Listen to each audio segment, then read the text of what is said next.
Bonjour à toutes et à tous, c'est Jesse et bienvenue dans une nouvelle critique dédiée cette fois à une série, et pas n'importe quelle série car il s'agit d'une série Marvel, Agatha All Along.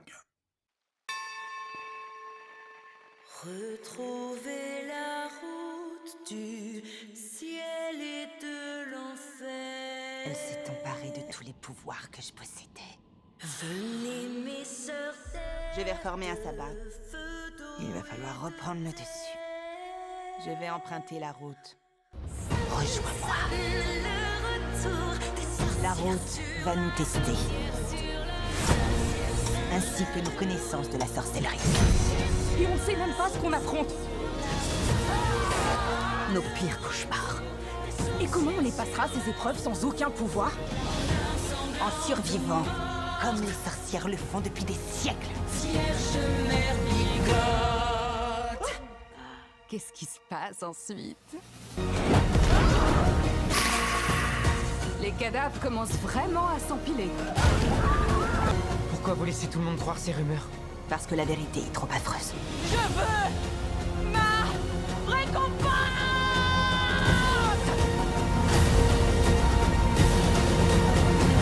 Il est temps de finir la route. Le dernier arrivé est officiellement un gentil.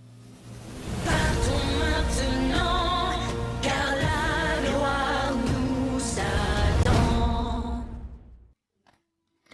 Agatha All Along est la première série Marvel à avoir le nouveau label Marvel Television du côté de Marvel Studios. De quoi ça parle Agatha All Along? Agatha All Along fait suite à WandaVision. Alors oui, pourquoi faire une critique d'Agatha All Along quand j'en ai pas fait une sur WandaVision et je n'ai qu'à dire une seule chose, je m'en fous. Agatha All Along nous raconte l'histoire de Agatha qui a perdu ses pouvoirs suite aux événements de WandaVision et qui veut les récupérer, mais sur son chemin, elle va rencontrer l'ado, joué par Joe Locke, et Agatha est jouée par Catherine Hahn. Ces deux personnages vont recruter un sabbat composé de Rio Vidal, Lilia Calderou, Jennifer Kale, Alice Wu Gulliver et Madame Hart, qui sont toutes campées par Aubrey Plaza, Patti LuPone, Sashir Zamata, Ali Hahn et Debra Jo Rupp. La série est créée par Jack Schaeffer, notamment créatrice de la série WandaVision. Qu'est-ce que j'ai pensé de cette série Agatha All Along? C'était moyen. Je suis d'accord avec beaucoup de gens, c'est assez moyen. En fait, le problème de cette série, c'est qu'il ne se passe pas grand-chose. Il ne se passe rien quasiment. Quand je dis qu'il se passe rien, c'est que il se passe des choses, mais c'est pas utile pour la suite du MCU. C'est juste Agatha qui veut récupérer ses pouvoirs et ça s'arrête là. Il n'y a aucune conséquence grave pour le MCU. Donc cette série, en fait, c'est un stand-alone. Il n'y a pas d'éléments pour la suite. Seul WandaVision, en ce qui concerne l'univers WandaVision est le seul qui a eu un impact. Voilà, Agatha All Along qui a un impact juste pour Agatha et l'ado. Voilà, c'est vraiment les deux seuls personnages principaux. Et c'est un peu dommage parce que Agatha, bien que ça soit le personnage principal, ce n'est pas le meilleur personnage de la série, car c'est même pas le personnage le mieux écrit de la série. Le personnage le mieux écrit de la série pour moi, c'est l'ado, justement, qui est vraiment bien écrit, à mon sens. Et le meilleur personnage de la série, pour moi, ça reste Lilia Calderou, qui nous a un épisode, on a l'épisode 7 qui est centré sur elle, qui est fantastique. Il est excellentissime, j'ai adoré cet épisode, pour moi c'est le meilleur de la série, très touchant, très émouvant. C'est pareil pour l'épisode final de la série, l'épisode 9, qui est un pur flashback sur Agatha.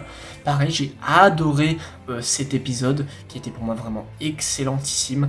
Voilà, il y a deux épisodes à retenir, c'est l'épisode 7 et l'épisode final, qui sont vraiment deux pépites, qui sont vraiment super bien, et le reste de la série est sympatoche, même s'il y a des choses qui fâchent évidemment, notamment la durée des épisodes, putain, c'est frauduleux sa mère, une demi-heure.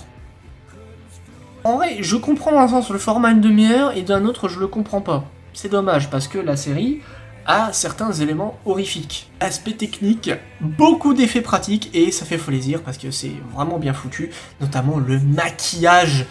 Bon, je vais spoiler, Rio Vidal, c'est la mort. Voilà, la mort incarnée par Aubrey Plaza, qui campe la mort avec brio, elle est excellente dans cette série, c'est bordel, qu'est-ce qu'elle joue trop bien, ce rôle est parfait pour elle, je le dis, et son maquillage à la fin de la série, le crâne, le gros crâne, je vous mettrai une photo, c'est magnifique, c'est bien foutu, j'étais waouh. Alors c'est con, hein, c'est basique, mais ça marche, voilà, c'est très bien, je préfère un effet pratique bien foutu qu'un effet CGI raté. Et ce qui est cool avec la série, c'est que la plupart des effets spéciaux qu'on a, c'est pratique. À part certains, évidemment.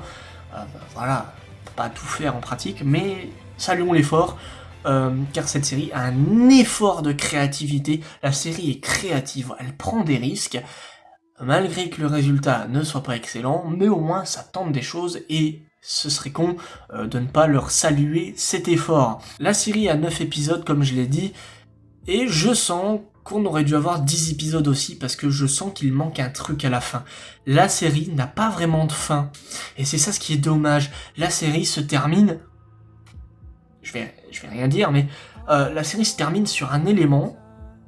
Deux personnages vont chercher quelque chose. Et ça se termine là. Sur un espèce de cliffhanger, mais... Montre On veut le 10e épisode, on veut un truc. Donc j'ai le sentiment que la série n'a pas de fin, et j'ai le sentiment que ce spin-off aura un spin-off.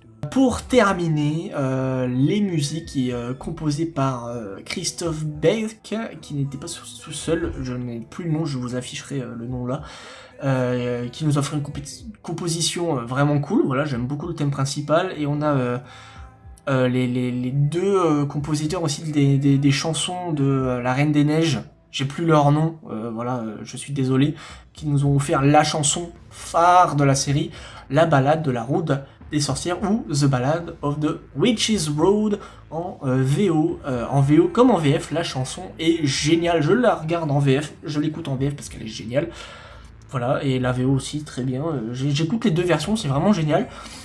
Donc voilà, globalement, la série est moyenne, il n'y a pas de grosses conséquences, parce qu'en vrai, la saison sert à rien, la série sert à rien, voilà, faut être honnête, la série sert à rien, mais je salue l'effort d'avoir pris certains risques créatifs dans la série, ce serait con de pas le souligner quand même.